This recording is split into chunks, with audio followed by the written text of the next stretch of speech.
Assalamualaikum warahmatullahi wabarakatuh. Selamat pagi Sobat Unung dimanapun Anda berada. Semoga dalam keadaan bahagia dan sehat selalu ya. Oke, hari ini saya Rizal Bupati bersama rekan-rekan saya. Saya Ahmad Fauzul Akimil Mahfud. Dan saya Rasulullah Kibarhat. Selama beberapa menit ke depan, kami akan menemani Sobat Unung di rumah ini berbincang-bincang wawancara dengan salah seorang dokter. Oke, pada kesempatan kali ini kita akan membahas sebuah topik tentang social awareness atau kepedulian sosial, khususnya tentang betapa pentingnya menjaga kesehatan, khususnya kesehatan mata, Sobat. Benar nih Sobat Unung, hari ini kita akan berbincang-bincang santai dengan salah seorang dokter spesialis mata. Beliau ini bisa dibilang dokter muda karena emang masih muda nih Sobat Unung. Tapi pengalamannya ini sudah luar biasa nih Sobat Unung. Selain menjadi dokter, beliau juga seorang pendakwah dari kalangan NU. Nah, penasaran kan? Oke, tanpa berlama-lama langsung saja kita panggil beliau untuk datang di tengah-tengah kita. Dr. Agung Nugroho. Assalamualaikum. Waalaikumsalam. Alhamdulillah. Selamat datang dok. Apa kabar hari ini? Selalu baik, sukses kemudian. Keren ya. Ini baru pertama kali ya dok ya? Baru pertama kali. Gimana kesan pertama dokter datang di kampus Universitas Nahdlatul Ulama ini? Sangat bahagia ya. Saya merasa sangat bangga ya. Nahdlatul Ulama memiliki universitas yang sangat bagus dan saya juga tahu reputasinya dan apa ya? Ini sesuai yang ditulis di beberapa tempat yang saya baca, ini ada lompatan berapa puluh tahun peradaban ya. Mudah-mudahan visi, misi, dan cita-cita dan keinginan yang disampaikan dalam tulisan atau tulisan itu bisa menjadi suatu realitas. Ya. Oke dokter, hari ini kita akan berbincang-bincang, ngobrol santai aja ya. Kita hari ini akan berbincang tentang social awareness nih. Social awareness khususnya tentang kesadaran sosial betapa pentingnya menjaga kesehatan mata. Yang dimana ini lebih khususnya kami akan fokus pada wilayah Kulon Progo tempat dokter bertugas saat ini. Namun sebelum kita lanjutkan obrolan kita lebih lanjut, boleh nih dok ceritakan sedikit tentang latar belakang pendidikan dokter dan bagaimana proses karirnya dokter dari awal pendidikan hingga sekarang dokter bisa memberikan kontribusi besar bagi masyarakat. Pasti perjuangannya nggak mudah nih dok. Oke, terima kasih. Ini spesialis saya di mata. Jadi seperti dokter-dokter spesialis yang lain. Prosesnya tentu saja dari taman kanak-kanak, sekolah dasar, sekolah menengah pertama, sekolah menengah atas, kemudian di S1, kemudian koasistensi, kemudian menjalani PPDS atau residensi atau program pendidikan dokter spesialis, kemudian menjadi seorang spesialis. Jadi setelah spesialis itu masih ada beberapa pendidikan keahlian lagi. Karena di spesialis mata pun ada beberapa sub, ada sub katarak, ada sub retina, ada sub glaukoma, dan ada beberapa sub yang lain. Jadi itu membutuhkan pendidikan tambahan. Jadi itu di tingkat di jalur atau linear untuk pendidikan profesi. Jadi dari SP1, SP2, kemudian dari pendidikan strata tentu saja ada strata 1, strata 2, strata 3. Nah, saya masih tercatat sebagai mahasiswa program doktor strata 3 di Universitas Gadjah Mada. Oh, masih di UGM ya? Masih di UGM, sekolah S3 UGM. Jadi karena apa? Karena memang setiap hari kita sebaiknya menambah ilmu, sebaiknya makin menajamkan lagi pemahaman dan pengetahuan kita. Seperti itu, sama seperti panjenengan semua biasanya. Setelah S1 akan S2 dan S3. Insyaallah. Kalau dokter sendiri mulai bertugas sebagai seorang dokter mulai tahun berapa dok? Saya dokter umum di tahun 2005, kemudian saat itu saya sempat menjadi pendidik. Jadi setelah lulus dokter umum saya masuk ke departemen farmakologi klinik. Itu gampangnya ilmu tentang obat-obatan. Kemudian tahun 2012 saya menjalani pendidikan dokter spesialis 1 PPDS 1 di ilmu kesehatan mata. Kemudian tahun 2017 mulai berprofesi sebagai dokter spesialis. Seperti itu. Kalau mulai bertugas di Kulon Progo sendiri? Boleh sejak kapan? Di Kulon Progo belum lama karena rumah sakit itu relatif baru. Saya dahulu saat menjadi spesialis saya bergabung di Rumah Sakit Umum Besar Dr. Sarjito, kemudian dan di beberapa rumah sakit yang lain. Jadi ada beberapa rumah sakit yang saya bekerja di sana. Oke dok, selama dokter bertugas nih, khususnya bertugas di Kulon Progo, penyakit atau jenis gangguan mata apa saja yang pernah dokter tangani di wilayah Kulon Progo? Seperti data penyakit pada umumnya dan tidak kita polanya masih sama. Kalau di negara berkembang ya pola kebutaan masih berkaitan dengan katarak blindness, kebutaan karena katarak. Kemudian mungkin beberapa paradigma bergeser menjadi penyakit metabolik, katakanlah karena pengaruh diabetes mellitus atau penyakit gula darah tinggi.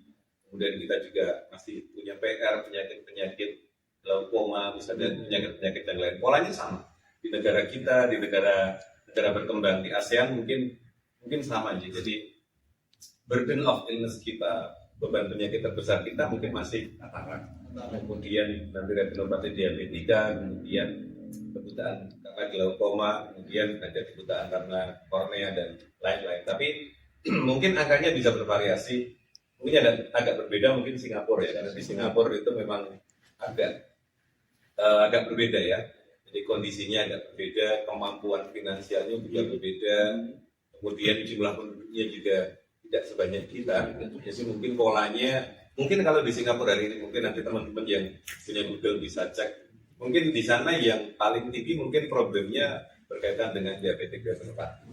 Tapi kalau di sini di Indonesia kita tercinta, mungkin lebih banyak masih kebutaan katarak. Itu sebenarnya sudah ada kayak semacam obatnya sampai katarak itu bisa terbasmi semua. Untuk ikhtiarnya sudah, untuk ikhtiarnya kita tetap ikut PPK, panduan pelayanan klinis. Ikhtiar terbaiknya tetap dengan tindakan operatif. Kita orang Indonesia kalau dengan kata operasi kayaknya gimana? Kalau saya lebih senang menyebut dengan tindakan operatif karena itu memang suatu prosedur tindakan operatif yang kecil sekali sebenarnya. Mungkin tidak lama kok, 5 sampai 7 menit. Wah, cepet banget ya dok. Ya, mungkin sekitar itu karena memang teknologi ini sudah mendukung untuk kita lakukan itu. Mungkin 5-10 menit, bisa 5 sampai 7 menit. Mungkin bayangan orang-orang di rumah itu operasi mati itu sampai 3 jam, 5 jam gitu. Itu bayangannya nih sama. Ya bayangannya. Harus dibenarkan bayangannya. Jadi kalau operasinya sih Jadi mungkin yang buat orang takut operasi mati itu karena bayangannya operasi mati itu lama sampai 3 iya jam. bayangannya gitu. Tapi yang bikin takut karena tidak berani. Ya, itu karena tidak berani, bukan karena operasi. Nah, untuk itu cepat banget ya, cepat 3, 5 atau 7 menit Iya, cepat gitu. cepat sekali. Apakah ada batasan usia tertentu dok untuk terjadinya penyakit mata tersebut? Misalnya kayak katarak itu hanya untuk orang dewasa doang atau anak-anak bisa terkena katarak? Nah, kita kalau bicara tentang itu berarti kita bicara tentang klasifikasi. Klasifikasi itu ada yang berdasarkan penyebab, ada yang berdasarkan primer atau sekunder. Misalnya, kalau kita nyebut sebagai senile katarak atau bahasa Indonesia katarak semilis itu karena usia. Kalau katarak karena usia, yo yang paling banyak terdampak ya pasti usia yang sepuh ya. Misalnya usia yang sepuh pasti akan terdampak itu. Kemudian ada juga yang bukan primer tapi ya sekunder. Artinya ada penyakit lain yang mendasari. Misalnya ada kita sebut penyakit diabetes mellitus misalnya. Itu ada yang akhirnya berimpact atau berefek pada kekeruhan atau kejernihan lensa. Kita nyebutnya katarak diabetika. Kalau yang katarak diabetika ya berarti dia memang ada predileksi atau kejadian yang mendasari penyakit dan lain-lain. Kalau kayak gitu ya biasanya karena penyakit diabetes mellitus. Kemudian ada lagi katarak karena misalnya ya terimbas penggunaan obat jangka panjang. Misalnya, iya, kita nyebutnya steroid katarak. Jadi ada orang yang mengkonsumsi obat jangka panjang 6 bulan kah itu 1 tahun kah itu 2 tahun kah itu. Beberapa metabolisme obatnya atau beberapa proses yang panjang itu akan berkontribusi pada proses pembentukan katarak atau genesisnya. Makanya inilah pentingnya kita sambung rasa, ada tadi nyebut social awareness.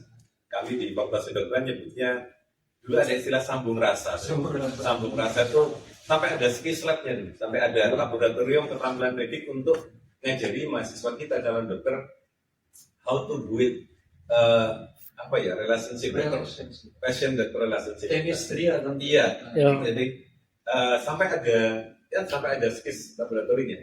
Jadi bagaimana kita bisa menggali, bagaimana kita bisa mencari informasi, bagaimana kita bisa mencari sesuatu yang anak sekarang sebutnya the unspoken, yang tidak bisa dikatakan dengan kata-kata. Jadi itu harus tahu karena apa? Karena tidak akan sama persis dengan di buku.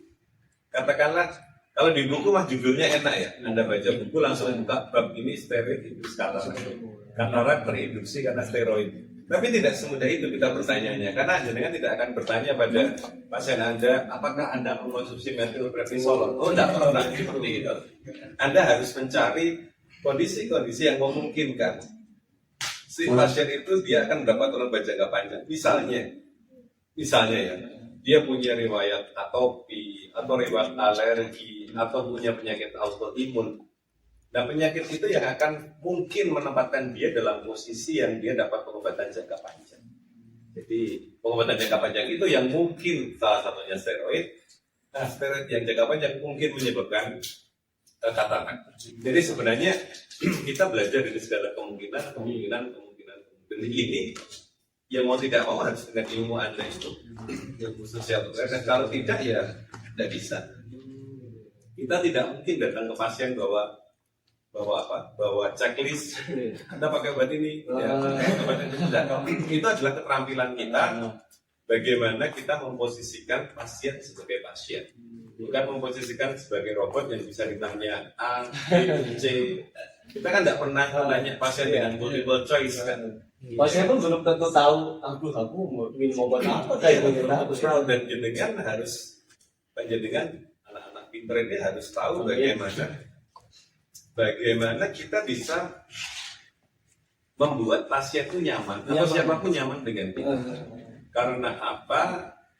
Karena sebenarnya secara keilmuan mungkin kita bisa sebut, ya karena Anda yang belajar mereka tidak, secara keilmuan ya mungkin tidak akan setara. Bukan kita sombong, tapi memang kita belajarnya memang beda dengan yang mereka pelajari. Artinya apa? Ada satu pameo bahwa Anda ini yang lulusan S1, ini mungkin setelah Anda wisuda S1, dalam benak dan pikiran Anda itu ada sekitar 11.000, 12.000 vocabulary, diksi kosakata yang orang luar itu tidak tahu. Jadi Anda sebenarnya gampang untuk kelihatan pinter. Karena apa? Karena Anda tahu istilahnya dan mereka tidak tahu istilahnya. Ya, saya misalnya seorang dokter gini akan sangat mudah untuk kelihatan pinter dengan bahasa-bahasa medis.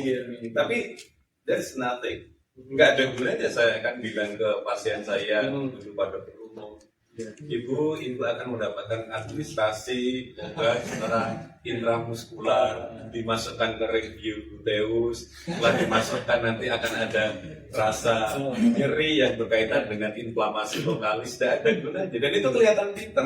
Padahal maksudnya apa? Saya cuma bilang, Bu, nanti habis ini disuntik di bawah dan rasanya sakit. Sudah. Ya, tapi lebih humanis yang mana? Lebih humanis yang terakhir. Artinya apa? Saat ada satu gaps, saya selalu bilang, kalau ada satu gaps knowledge kah itu, experience kah itu dengan orang lain, maka jenengan harus mau untuk menyelami kehidupan mereka. Jadi saya selalu ingat kata-kata guru saya, you must go down to your patient's eye level. Kalau ada gap, maka you yang harus turun ke levelnya mereka. Kita tidak bisa ngajak Mbak Kakung, Mbak Putri ngomong tentang mental health issue. Enggak dong. Mereka nggak ngerti gabut, ya kan? Mereka nggak ngerti gabut, mereka nggak ngerti bahasa anak sekarang mager, ya kan? Mereka nggak ngerti insecure. Kita nggak bisa nanya ke mbak merasa insecure kan? Begitu kita tanya langsung insecure ya. Begitu kita tanya langsung insecure. Artinya ini sering terjadi dan nggak cuma dokter, dan sebenarnya semua profesional harus seperti itu. Iya kan? Jadi kita nggak bisa untuk memaksakan bahwa saya kalau ngomong kayak gini kok, nggak bisa. Kalau kita niatnya ngomong pada seseorang, berarti saat mulai meniatkan, mulai saat itu juga kita siap untuk ketemu dengan berbagai macam karakter, berbagai macam kondisi, gitu ya. Jadi mumpung dengan masih muda dan sudah pintar, nah hari ini tetap harus diarahkan ke sana. Kalau tidak, ya kita akan semakin jauh dengan yang kita ajak ngomong. Banyak kok hal-hal yang sebenarnya kita tahu dan orang lain nggak tahu, banyak. Nah, bagaimana mengolah itu? Kita akan direktif, kita akan menjadi orang yang suka ngatur, atau kita jadi orang yang bisa berdamai dengan keadaan, berdamai dengan seseorang, kemudian ada satu benefit, ada satu manfaat di situ, ya itu selama jenengan masih merasa tinggi, yakin nggak bakalan bisa Anda menyelami. Jadi apa ya, memang ini mudah diucapkan tapi susah untuk dipraktekkan. Karena apa? Karena jenengan sudah pintar. Masalahnya itu. Masalahnya jenengan sudah pintar, jenengan sudah banyak tahu hal, jenengan sudah terpenuhi dengan berbagai ilmu, knowledge, experience, dogma, stigma, macam-macam. Sehingga kalau itu tidak Anda endapkan dan masih Anda pakai dengan posisi tinggi, siap-siap Anda tidak accept. Gengsi itu tidak akan bisa menyelesaikan satu permasalahan. Sekarang apa yang bisa diselesaikan dengan gengsi? Tidak ada. Saya, Budiah tahu banget, Novi tahu banget, bahwa saya tidak pernah bergaya sebagai dokter. Karena apa? Tidak ada gunanya. Saya bergaya atau tidak bergaya, ijazah saya tetap bergaya. Ya kan? Saya bergaya atau tidak bergaya, maka profesi saya, skill saya, keahlian saya itu tetap dokter spesialis. Ya kan? Saya nggak pernah jalan-jalan ke mall pakai jas putih. Apalagi pakai jas hujan. Ya. Berarti nggak perlu validasi gitu. Nggak perlu. Validasi itu internal, validasi eksternal tidak perlu. Anda yang belajar statistik ngerti ya, validasi internal, validasi eksternal. Jadi orang-orang yang haus validasi itu jadi satu kerugian tersendiri. Karena apa?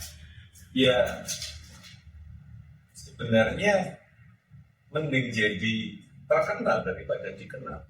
Kalau dikenal itu ya sebagian yang mengenal saya. Tapi kalau terkenal itu ya terkenal famous, gitu ya, recognize famous. Gitu. Jadi seperti itu.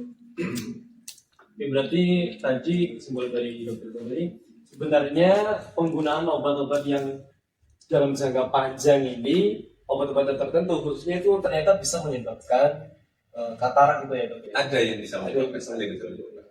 Dan itu kita tidak bisa dengan letterless menanyakan apakah Anda mengkonsumsi prednisol, apakah Anda mengkonsumsi dexamethasone. Enggak. Kita harus tahu habit beberapa masyarakat di pedesaan, misalnya saya hidup di desa. Itu kita harus tahu bahwa ada sebagian oknum, dan nyebutnya oknum, sebagian oknum yang sengaja mencampurkan obat ke dalam katakanlah ke jamu yang katanya tradisional. Nah kadang-kadang kita harus jeli untuk menanyakan apakah ada konsumsi, saya nggak bilang jamu jelek ya, apakah ada riwayat mengkonsumsi jamu yang tidak jamu dalam tanda kutip, jamu yang sengaja kita pakai. Jadi sekali lagi ini juga seperti tema kita hari ini, social awareness.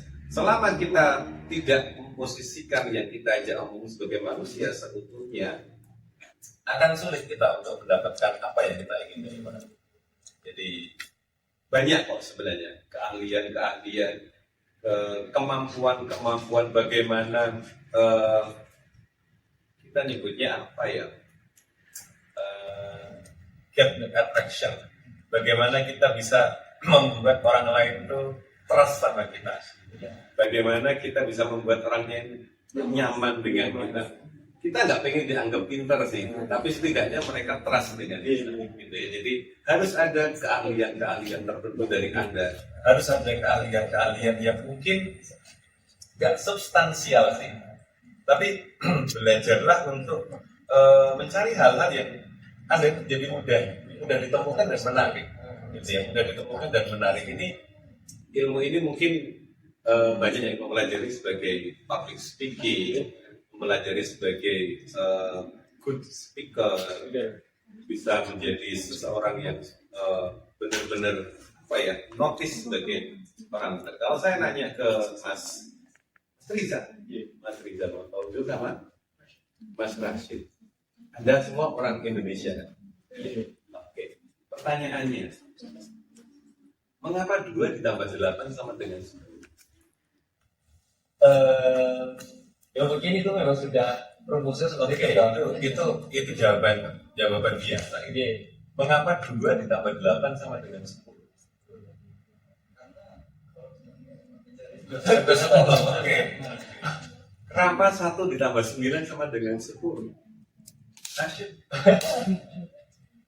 Anda mau jelaskan dengan matematika, it's okay, it's very easy, sangat mudah. Anda hitung pakai aritmatika, pakai aljabar, itu gampang.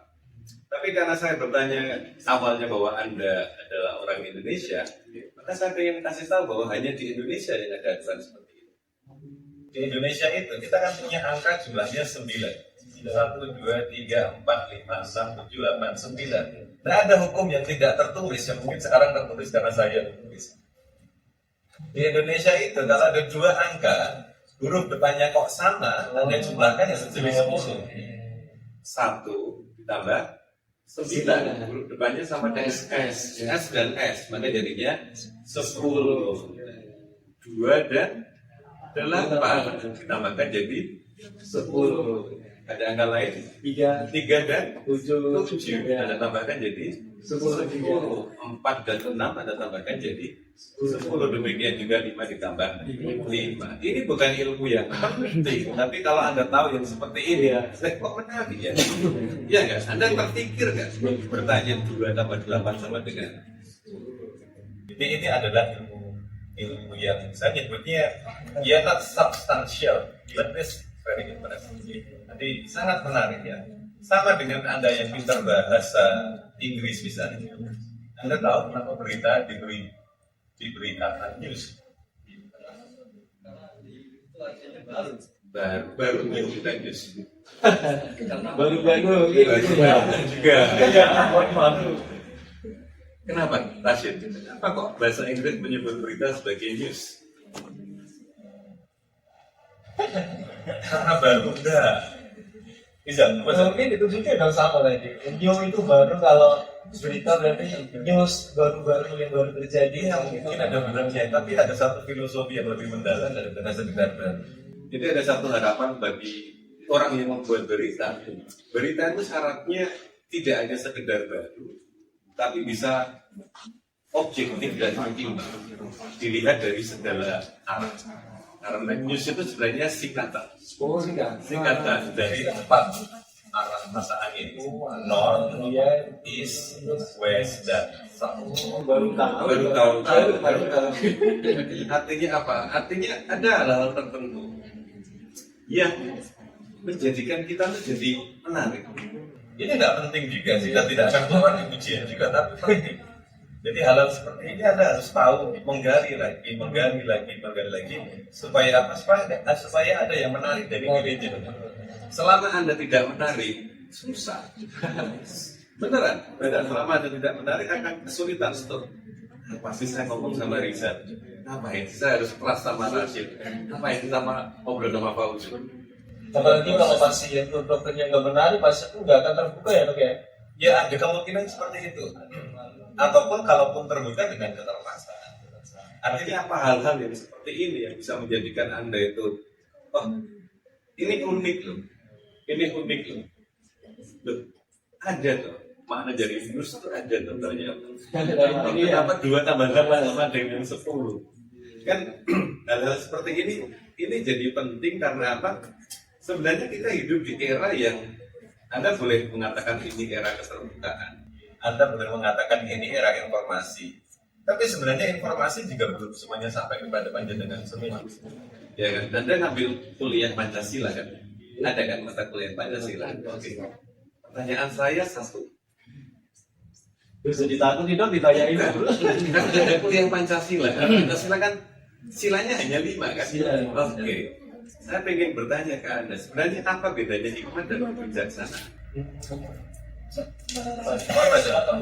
Ya, silakan Pak. Kerakyatan yang dipimpin oleh hikmat Kebijaksanaan. Apa itu? Apa ya? Apa perbedaannya? Apa itu hikmat? Apa itu kebijaksanaan? Ini kita bicara social awareness, berarti kita harus aware, waspada bahwa kita iya ya, sila yang biasanya kita sebut tapi apa ya? Apa sih? Kalau saya Buat dokumen bangga, apa bedanya hikmat dan terus kebijaksanaan? pola apa daerah kan ya? Iya, Baru ya. Kalau mungkin saya itu kalau hikmah itu lebih pada aturan yang tertata. Kalau kebijaksanaan lebih kepada cara penggunaan aturannya tersebut. Tapi kenapa kok kerakyatan kita dipimpin sama itu? Kalau sudah apa lagi? Betul, kurang lebih sama. Bedanya apa? Karena kurang lebih sama, saya tanya bedanya. Kalau kurang lebih beda, saya tanya persamaannya. Kalau hikmat itu kan orang itu pasti paham. Kalau kebijaksanaan itu ya dari orangnya tersebut tidak terlalu mengikuti aturan, karena mau aturan benar atau salah itu tetap bijaksana. Berarti tidak boleh dipimpin sama kebijaksanaan. Berarti bukan apa sih? Ini pertanyaan Iya, karena sebenarnya bahasa Inggrisnya itu hampir sama. Bahasa Inggrisnya wisdom kan. Wisdom kan. Cuman orang Indonesia, para pendiri bangsa kita itu filosof sejati. Artinya apa? Mereka membedakan wisdom menjadi dua. Satunya adalah hikmah, satunya kebijaksanaan. Bedanya apa? Originnya, source-nya, sumbernya. Jadi kebijaksanaan yang dikaruniakan oleh Tuhan yang kita dapatkan dari laku peribadatan kita, laku penghambaan kita kepada Tuhan, sehingga kita menjadi seorang yang bijaksana dalam tanda kutip, maka kita sebut sebagai hikmat. Sedangkan wisdom, kebijaksanaan yang kita dapatkan dari ilmu sekolahan, dari experience kita, dari ujian hidup kita, itu disebut sebagai kebijaksanaan. Anda baru tahu sekarang ya, kenapa di Pancasila ada hikmat, ada kebijaksanaan. Artinya apa? Sesuatu yang memimpin tidak bisa. Sekolah kok terus pimpin tidak bisa. Harus dipandu juga dipimpin juga dengan hikmat. Artinya ada satu God's hand di situ, ada satu kudro di situ, ada satu kehendak Tuhan di situ yang menjadikan kita bijaksana. Kalau hanya kebijaksanaan kita dari bangku sekolah, dia tidak akan cukup untuk memimpin. Ya. Ini sesuatu yang dengan sering bilang sebenarnya, tapi jarang untuk dibahas. Apa sih bedanya? Hikmat itu apa? Kebijaksanaan itu. Padahal setiap upacara ada pembahasan. Sampai hafal Bahkan hafal. tapi belum tahu maknanya. Bahkan Anda sudah selesai di mata kuliah Pancasila, belum pembedanya hikmat dan kebijaksanaan. Ini hal-hal yang penting sih, menurut saya penting, tapi kadang-kadang kita lupa untuk mengupas esensinya. Perlu kita pelajari lebih lanjut. Ya harus karena Anda sebagai manusia Indonesia yang katanya Pancasila, ya harus ngerti Pancasila itu apa. Kalau Anda membedakan hikmat sama kebijaksanaan aja masih belum, nanti dulu untuk mengatakan saya Pancasilais. Jadi insecure nih ini. Ya harus. Padahal dari TK sampai ke jenjang ini Dibaca terus, pacaran disebut terus kan. Jadi itu hal-hal banyak seperti itu. Jadi mulai dari sekarang niatkan untuk mempelajari dengan detail apapun yang terpapar pada hidup. Banyak kok yang dari situ banyak sebenarnya. Ya. Iya, teliti dan mau belajar. Mungkin bagi sebagian orang nggak penting, tapi bagi kita mungkin itu jadi penting. 1 tambah 9 sama dengan 10, Anda baru tahu kan rahasianya karena huruf banyak sama-sama S. Dan itu tidak ada di negara lain. Di Indonesia saja. Maka banggalah jadi Indonesia. Warga Indonesia. Iya. Banggalah jadi Indonesia karena hanya ada di Indonesia. 2 tambah 8 sama dengan 10. Di tempat lain tidak ada pola seperti itu. Ya. Kita kembali ke tentang penyakit mata tadi. Ya. Kalau penyakit mata tadi yang pernah dokter alis misalnya katarak gitu. Lebih banyak katarak nih dok. Lebih Kalau banyak. dari selinder segitu dokter tangani gitu. Tangani juga, tapi itu kan koreksinya lebih mudah kan. Koreksinya lebih mudah. Kata dia butuh kacamata ya kita bantu. Kita bantu untuk pemberian spekter Sudah perlu ada penanganan operatif gitu kan? Ada sebenarnya, cuman Itu juga. kan Anda mungkin tahunya operasi lasik ya. Itu adalah suatu kita nyebutnya keratomilesis. Itu kita mengukir permukaan kornea sampai ke kelengkungan yang kita inginkan. Artinya apa itu yang kita nyebutnya yang dilakukan suatu tindakan operatif, kita nggak nyebut memanipulasi, kita mengukir aja lah ya, menyesuaikan kelengkungannya sampai ke derajat kelengkungan yang kita inginkan. Ternyata mata bisa diberi juga ya dok ya? Harus bisa, karena tidak semua orang cocok dengan kacamata. Karena minusnya tinggi, min 20 kan berat sekali dengan kacamata. Jadi ada kok berbagai macam modalitas terapi yang kita bisa lakukan. Ada operatifnya, ada non operatifnya, ada penggunaan alat bantu kacamata kah itu, lensa kontak kah itu. Kalau faktor penyebabnya dok, antara penyakit katarak, silinder atau yang penyakit ringan seperti minus, itu penyebab faktor utamanya sama nggak dok?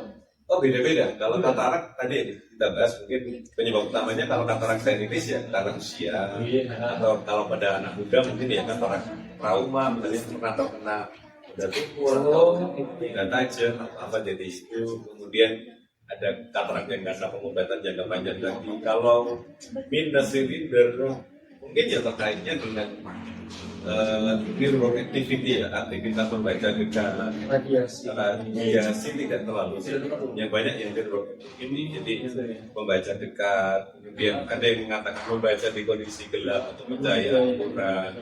Tapi di luar itu ya memang ada faktor genetika juga, masuk genetika dari bapak ibu yang diturunkan secara kita nyebutnya faktor hereditary, faktor genetik gitu.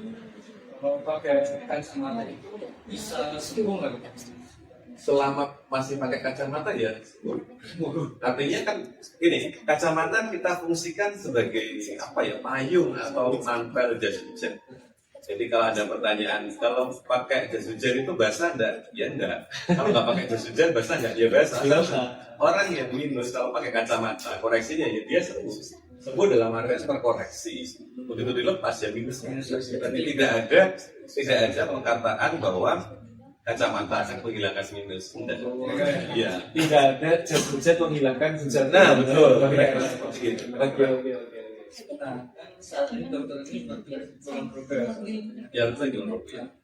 Pasti dokter ini paham betul kan kondisi masyarakat di sana itu. Ya sedikit-sedikit lah. Kalau tingkat kesadaran dari masyarakat tentang kesehatan mata itu sendiri sudah cukup bagus ditandai dengan awareness. Jadi mereka kalau dahulu mungkin kita bicara 10-20 tahun yang lalu kan kesehatan mata bukan menjadi suatu prioritas ya. Yang prioritasnya tetap jantung, kemudian ya penyakit-penyakit yang Anda kenal, paru-paru, jantung, darah tinggi, ginjal misalnya. Tapi dengan semakin tingginya kesadaran dan semakin tingginya kebutuhan akan quality of life, kualitas hidup, dan memahami bahwa kalau ada satu gangguan kesehatan mata, kualitas hidupnya tidak sebaik yang seharusnya, mereka sekarang sudah mulai sadar bahwa mata saya sudah tidak setajam yang dulu, mata saya sudah tidak senyaman yang dulu. Kalau dulu mungkin dibiarkan saja karena mata kan kita nyebutnya sight threatening ya, mengancam penglihatan, tidak life threatening, tidak mengancam nyawa. Nah, kalau dulu mungkin 20 tahun yang lalu Anda buka data pasien mata mungkin tidak sebanyak. Anda buka data operasi katarak mungkin tidak sebanyak hari ini. Karena apa? Satu, kemajuan teknologinya belum semaju ini, kesadaran pasiennya belum sesadar saat ini. Jadi itu memang terpola, ada pola-pola awareness tadi. berarti nggak nunggu fatal dulu nih. Iya, kalau dulu kan ada pameo kalau belum matang belum bisa dioperasi. Hari ini ya kebutuhan pasien. Kalau pasiennya butuh untuk dilakukan tindakan operatif dan itu memenuhi kriteria yang kita lakukan tindakan operatif. Nggak nunggu buta dulu, tidak nunggu matang, tidak nunggu nggak nunggu. Memang sebutannya matang karena itu bahasa Indonesia macer ya. Jadi seperti itu. Berarti kan Kalau orang Jawa ini dok kan kental nih dengan mitos-mitos kayak pamali atau orang ilok ya. Iya. Terus sedangkan tindakan terbaik misalnya tadi kata dokter operasi, operatif ya. Nah itu bagaimana cara dokter mengelola pandangan atau kepercayaan pasien itu yang tidak sepenuhnya sesuai dengan pendekatan medis yang dokter rekomendasi. Dan untuk edukasi dengan bahasa mereka. Edukasi dengan bahasa mereka sesuai dengan prinsip of ethics ya. Mungkin ada yang belajar ethics ngerti ya. Jadi salah satu prinsipnya ethics itu kan ada 4, beneficence, non-maleficence, autonomy, dan justice. Nah, autonomi ini kita harus tahu betul bahwa menghormati autonomi seseorang, menghormati hak seseorang adalah suatu prinsip of ethics. Artinya sepandai apapun Anda, misalnya Anda jadi dokter, atau Anda jadi seseorang yang berkuasa memutuskan, Anda harus menghormati prinsip etis bahwa sepandai apapun Anda tidak boleh kok memaksakan. Anda harus dioperasi. Kalau nggak dioperasikan seperti itu, tidak boleh. Karena apapun yang terjadi, sebelum dapat tindakan, pasti yang terjadi pertama adalah penghormatan atas autonomi. Buktinya apa? Buktinya akan ada informed consent. Jadi ada persetujuan setelah penjelasan PSP. Artinya kita nggak bisa mentang-mentang kita dokter ahli kemudian ibu bisa saya operasi harus berangkat tidak, harus diceritakan dulu ini operasinya indikasinya ini, apa buktinya ada katarak ini, ada temuannya seperti ini, setebal ini, sekian persen tebalnya, nanti akan dapat tindakan namanya ini, tindakannya sekian lama menitnya, resikonya apa, ada resiko ini, kalau nggak dioperasi jadinya apa, dijelaskan semua. Setelah dikasih penjelasan, maka dia akan memutuskan, oke, saya akan operasi, oke, saya mau operasi. Itu kita menghormati prinsip etis namanya autonomi. Gitu. Jadi, apakah ada mitos-mitos? Mesti ada. Mesti ada. Oke, kita di Jawa ya. Di Jawa. Anda akan ketemu orang yang tidak mau dioperasi pada hari Minggu. Iya. Ada. Banyak juga. Iya, Anda akan ketemu orang yang tidak mau dioperasi Rebu Pahing dan Rebu Pahing dulu bapaknya meninggal. Ada. Nah, kita sepinter apapun kita tanpa menggunakan principle of ethics, respect to others, menghormati autonomi, ya kita nggak akan ketemu. Meeting aja nggak ketemu. Kita mau maksa ya nggak etis. Kita nggak paksa, kita nggak kasih edukasi ya kita salah. Gitu. Ya, selama ini kan pasti di wilayah Purwokerto ini pasien itu nggak datang dari daerah setempat saja kan, pasti kan dari berbagai wilayah. Nah, yang mana latar belakang juga berbeda ya, yang Jawa, dari orang Sunda mungkin atau orang di luar Jawa juga datang. Dan mereka ini datang dari latar belakang yang berbeda. Jadi gimana caranya dokter bisa mensikapi perbedaan atau belakang mungkin yang mereka belum bisa berbicara atau nggak tahu sebenarnya ini apa cara mengobati matanya itu gimana, mereka belum dapat pengertian. Oke, sama. Bahkan kita yang sebenarnya prinsipnya prinsip of ethics ya, terutama beneficence, bagaimana kita bisa mendapatkan manfaat sebanyak-banyaknya. Faidunas atau uminas, Anda hafal semua kan. Yang kedua adalah non-maleficence. Itu bahasa latinnya primum non nocere. Bahasa Inggrisnya first do no harm. Artinya yang penting jangan lakukan bahaya, jangan memberikan suatu harm. Kalau Anda orang NU semua apa ya? Darul mafasid muqaddam. Artinya apa? Mencegah kerusakan harus lebih didahulukan daripada mengupayakan kebaikan. Itu bahasa Arabnya Darul mafasid usul fikih nomor 13. Jadi Darul mafasid muqaddam ala jalbil masalih. Bahasa Inggrisnya first do no harm. Bahasa Latinnya adalah primum non nocere, bahasa di principal etik namanya non maleficence. Yang ketiga adalah autonomi, yang keempat adalah justice atau equity atau keadilan atau kesetaraan. Pertanyaan tadi menarik karena apa? Karena kita harus tahu yang kita ajak omong itu siapa. Anda mungkin tahu ya, di Jawa ini tidak semua organ itu bisa ditambah ilmu. Anda biasa mengatakan telingamu, Anda bisa mengatakan hidungmu, tapi Anda tidak bisa mengatakan matamu. Itu dia. Saya kan your eyes. Kita di Inggris bisa mengatakan your eyes suffer from glaucoma. Gampang. Mata Anda menderita glaukoma. Jangan coba-coba itu dikasih. Mana tahu. Dikasih. Kita nyaman mengatakan Bapak, misalnya kakimu sakit, telingamu sakit, kulitmu sakit. Tapi untuk satu kata matamu itu tidak nyaman di telinga orang Indonesia. Jadi kurang mengandung unsur mahabbah gitu ya. Jadi nggak nyaman untuk masuk kita. Sama, itu satu contoh matamu sudah kita tahu. Kemudian ya tadi tentang bahasa, barrier bahasa kita banyak. Tidak semua orang nyaman mendengar kata buta, ya kan? Tidak semua orang nyaman mendengar kata buta. Saya selalu berusaha untuk tidak mengatakan buta, walaupun bahasa Indonesia ya blind atau blindness dulu buta. Ya mungkin kita akan mengatakan tidak bisa melihat. Ya, jadi bahasa halus, eufemisme, seperti itu. Jadi itu hal-hal kecil yang akan mengubah dunia sih. Ada sebentar apapun mengatakan matamu, wah susah deh. Manusia tersinggung. Sudah acceptable, tidak acceptable oleh telinga kita, kurang mahabbah gitu ya, kurang ada unsur kasih sayang. Di tengah kesibukan dokter sebagai dokter spesialis mata, ternyata dokter juga kan berperan aktif sebagai seorang pendakwah ya di ruang tempat kerja. Bagaimana dokter menyeimbangkan antara tugas sebagai dokter dan seorang pendakwah? Bagaimana dokter cara memanage waktu? Sebenarnya terbalik, yang diseimbangkan itu bagaimana kerja diseimbangkan dengan tugas kita pendakwah ya. Karena semua orang kan sebenarnya diajak untuk menjadi pengajar. Jadi Anda semua kan dai semua. Dai itu artinya kan pengajar. Jadi dakwah itu kan dai ya. Jadi dia memang Anda tuh sepinter apapun pekerjaan Anda kan diajak untuk menjadi seorang pengajar. Jadi yang harus diseimbangkan sebenarnya bagaimana menyeimbangkan pekerjaan dengan tugas kita kan sebenarnya ibadah. Jadi seperti itu. Menyeimbangkannya gimana ya supaya tidak kelihatan berbeda ya pada waktu ngisi pengajian ya nggak jauh-jauh dari kita di kedokteran. Gitu ya. Kalau ilmu yang lain mungkin masyarakat lebih pintar daripada kita. Gitu ya. Kalau misalnya saya bicara dengan Anda, ujung saya ngasih tahu Rizal ini nahu, ya saya kalah pintar. Saya kalah pintar. Kamu masuk nih. Iya kan? Jadi tidak menarik seorang spesialis mata kemudian materinya nahu.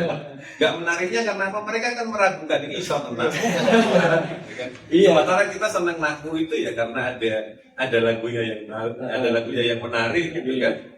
Saya termasuk orang yang senang alfiyah sebagai lagu, sebagai ilmu ya panjenengan bertiga lebih pintar. Masya Allah. Iya kan? Sebagai lagu saya tahu.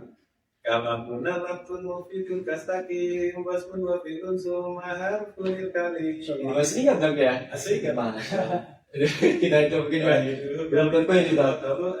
Wakil matubiha kalamun kotil am.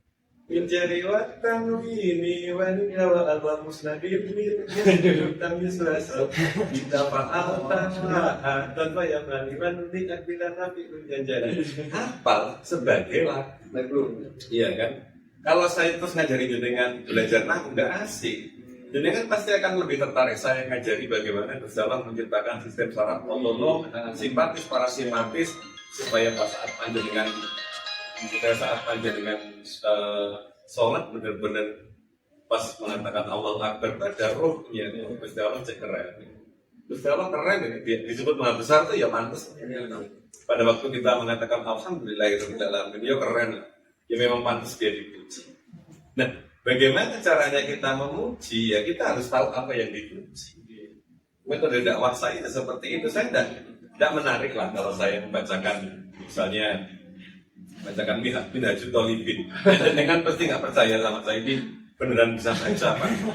Saya baca Musnad Ahmad dengan juga nggak percaya kan sama saya. Saya cuma hafal alfiyah ya sebagai lagu. Ya ngerti lah. Saya mempertimbang alfiyah, saya ngerti cerita di baliknya.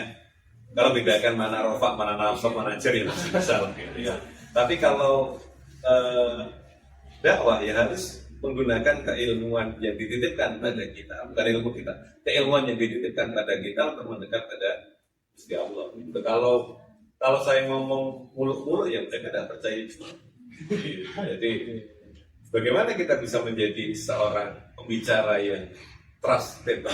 Ya kita bicara sesuai dengan kapasitas kita. Kemudian kita harus bisa mengajak mereka dengan ilmu kita kemudian disintesis menjadi satu pengertian, pengetahuan, dan dengan pengetahuan itu kita mudah untuk menguji Gusti Allah. Ini pertanyaan terakhir. Bagaimana? Mengapa? Kita setiap saat diminta untuk memanjatkan diri dan syukur kepada Allah Subhanahu wa Ta'ala. Itu Rasim. Menurut saya pernah mendengar quote kita tuh hidup kita itu untuk berparah. Oke, bagus. Nah, mengapa kita memanjatkan puji dan syukur? Oh, sih. Kita sebagai kita manusia yang namanya manusia itu kan manusiawi, jadi ada harapan setelah memiliki kita.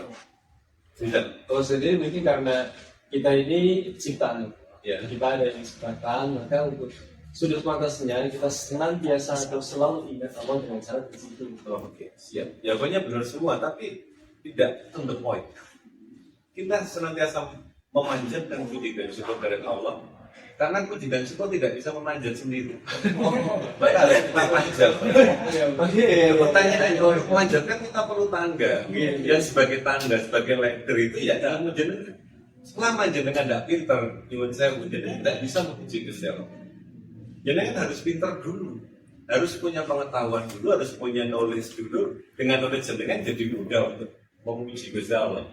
Orang yang nggak ngerti apa-apa, ya susah mau puji apanya, hidup gini-gini aja. Mereka nggak tahu kalau gini-gini aja itu baik.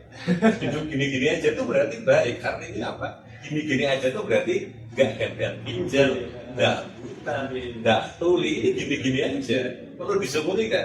Ya perlu. Tapi orang yang tidak tahu bahwa gini-gini aja itu harus dibaca sebagai tidak gagal ginjal, tidak gagal jantung, tidak tuli, tidak buta, tidak bisu. Ini gini-gini aja. Ya betul ya, karena mungkin sebagian orang tuh nggak tahu bahwa hidup yang gini-gini aja sebenarnya itulah hidup yang diimpikan oleh sebagian orang. Iya, mungkin jenengan punya sepatu bagus, punya sandal bagus, sandal jenengan hilang. Anda marah-marah sandal saya hilang. Loh, Anda nggak tahu bahwa ada orang di dunia yang nggak punya kaki loh. Anda cuma perkara sandal hilang aja, karena mereka itu mau pakai sandal nggak bisa. Iya kan? Jadi seperti itu. Makanya bagaimana kita menciptakan sesuatu bangunan yang bisa kita pakai untuk memanjat itu yang penting. Memanjatkan puji dan syukur. Karena puji dan syukur tidak bisa Lanjut sendiri. sendiri. Itu yang penting. Oh, filosofinya gitu ya kali ya. Iya, filosofinya gitu. Memang ya benar kita memanjatkan puji dan syukur, karena puji dan syukur tidak bisa memanjat sendiri. Kalau puji dan syukur memanjat sendiri bisa, kita nggak perlu memanjat puji dan syukur. Tapi nyatanya tidak bisa. Artinya apa? Orang yang katanya semakin pintar, semakin jenius, maka kalau ukur pertamanya ya dia semakin dekat sama Gusti Allah. Kalau ngakunya pintar dia jauh, ya kepintarannya itu salah. Semakin pintar orang ya semakin dekat sama Gusti Allah, karena dia semakin mudah untuk memuji. Nah kalau orang yang katanya pintar terus memuji Gusti Allah tidak bisa, itu dipertanyakan kepintarannya. Berarti ilmunya tidak berguna sebagai tangga untuk memanjatkan gitu. Anda nggak sadar kalau sedang didakwai kan?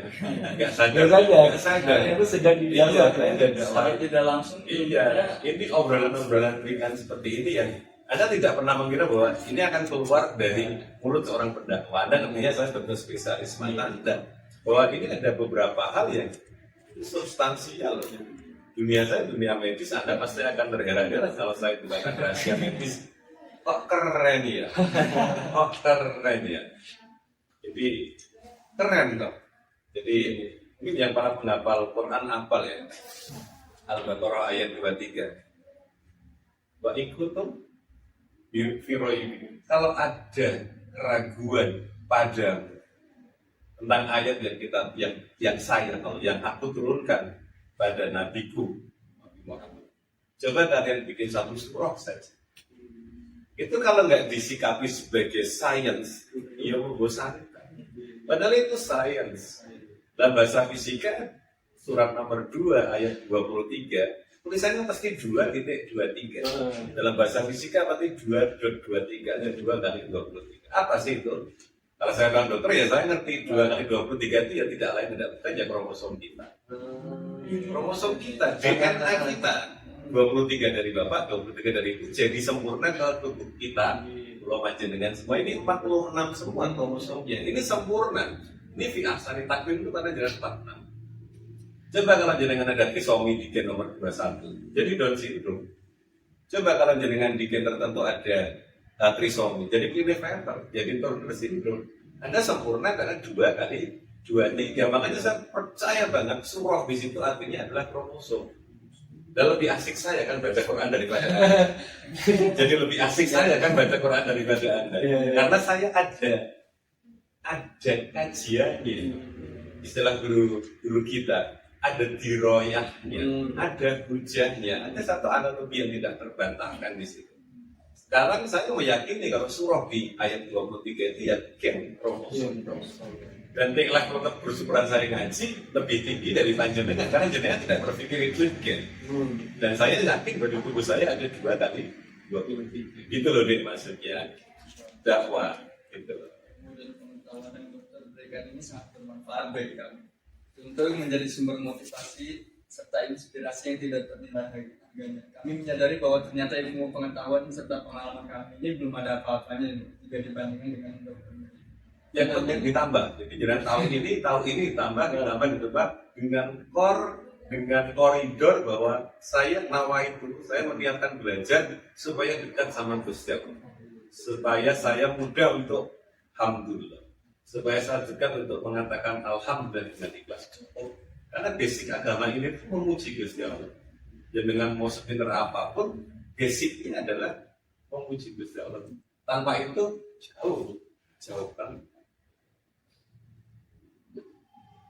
Untuk itu kami berharap dokter ini berkenan memberikan kami nasihat tentang bagaimana cara agar kami dapat terus tumbuh dan berkembang semaksimal mungkin, mampu mengenali potensi serta beradaptasi dengan corak kehidupan dimanapun kami berada, agar kami dapat meraih identitas serta meraih kesuksesan dan keberhasilan di masa depan. Oke, sebelum saya jawab, saya lengkapi pertanyaannya dulu. Tadi ada kata kesuksesan. Saya selalu menggabungkan sukses dengan mulia. Yang bentuk kesukses muliaan. Sukses mulia. Karena sukses itu adalah ukuran keberhasilan dunia. Mulia adalah keberhasilan ukuran roh. Jadi yang penting itu sukses mulia. Sukses tanpa kemuliaan nanti. Koruptor itu sukses nggak alamnya? Sukses mulia kan? Nggak mulia. Iya kan? Koruptor itu sukses nggak mulia? Sukses, tapi dia mulia nggak di akhirat? Nggak mulia.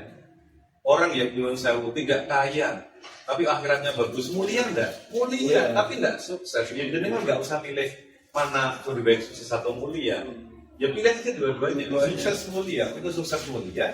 Belajarlah, kumpulkan ilmu sebanyak-banyaknya dalam koridor nawa itu. Saya meniatkan mencari ilmu setinggi-tingginya supaya suatu saat kelak saya bisa ikhlas memuji Gusti Allah. Udah, nah jenengan niatnya nyari ilmu untuk memuji Gusti Allah, nggak aku kepikiran kok bagaimana ya saya bisa menang judi online.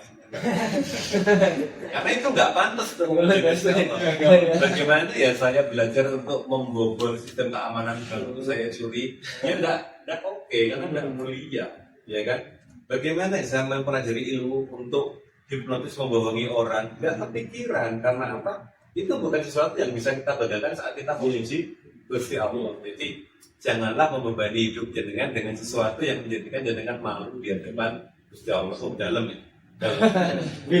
Filosofi itu ya. Jangan senang bermaksiat karena maksiat itu membuat jenengan tidak nyaman sama Gusti Allah. Jangan berduaan sama Gusti Allah, gak nyaman lah aku mana. Saya tadi siang nyolong ya. Saya tadi siang nyuri kata orang. Saya tadi siang itu ngeslot judi online. Dan judi online ngeslot kalah lagi.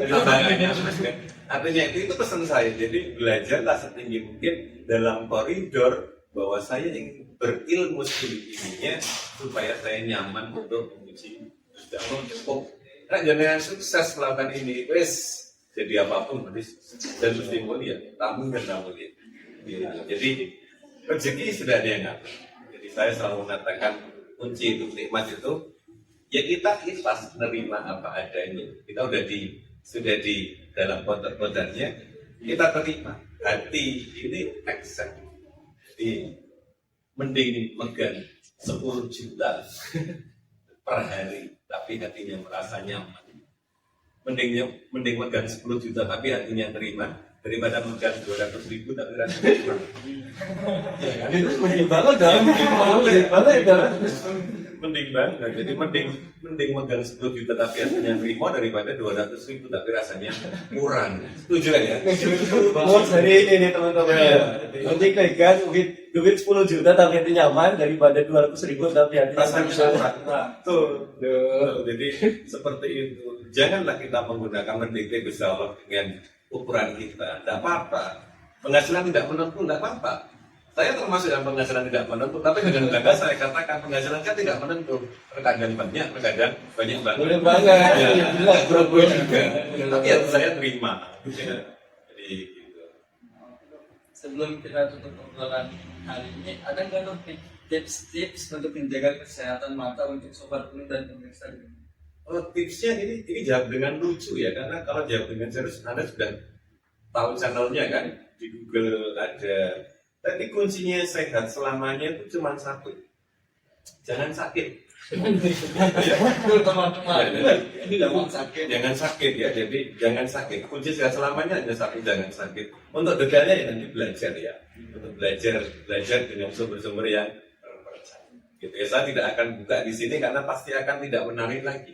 Ya tidak akan menarik lagi. Jadi kunci sehat selamanya adalah jangan sakit. Gitu ya. Kunci bisa kaya jangan miskin aja. Mudah kok gitu ya. Oke nih Sobat Utuh, setelah melihat video kita hari ini nih, maka jangan segan lagi, jangan malu, jangan ragu, jangan malas untuk memeriksakan mata kita di klinik terdekat atau di puskesmas terdekat. Karena kalau bukan kita yang peduli sama diri kita sendiri, siapa lagi gitu kan. Oke, mungkin Sobat Utuh sudah tidak terasa nih, sudah 30 menit lebih nih kita menemani Sobat Utuh di rumah. Sudah banyak sekali tentu ilmu yang kita dapatkan dari Dr. Agung hari ini. Jadi menjaga kesehatan itu dimulai dari kesadaran diri kita sendiri ya Sobat, bukan orang lain. Oke. Baik, terima kasih Dr. Agung atas ilmunya, atas waktunya, wawasannya, serta sharing pengalamannya menangani berbagai pasien yang ada di wilayah Kulon Progo ini nih. Oke, mungkin untuk pertemuan selanjutnya mungkin kita bisa bertemu lagi. Amin. Kita lanjut tadi ya, internasional tadi ya. Oke, sobat-sobat, semoga apa yang kita sampaikan hari ini bisa bermanfaat bagi sobat yang di rumah dan bagi masyarakat luas dimanapun Anda berada. Oke, akhirul qaul. Assalamualaikum warahmatullahi wabarakatuh.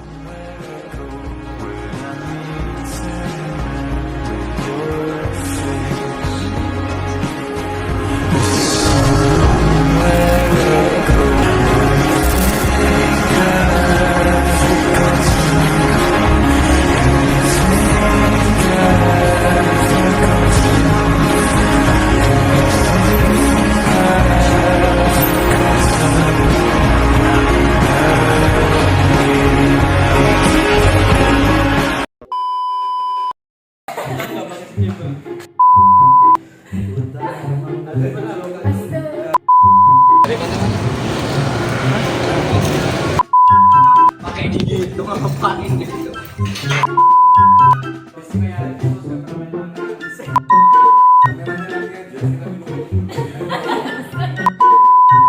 Sana, balik sini. Ini terowongan saya pasang Jadi ini gak ada yang gratis.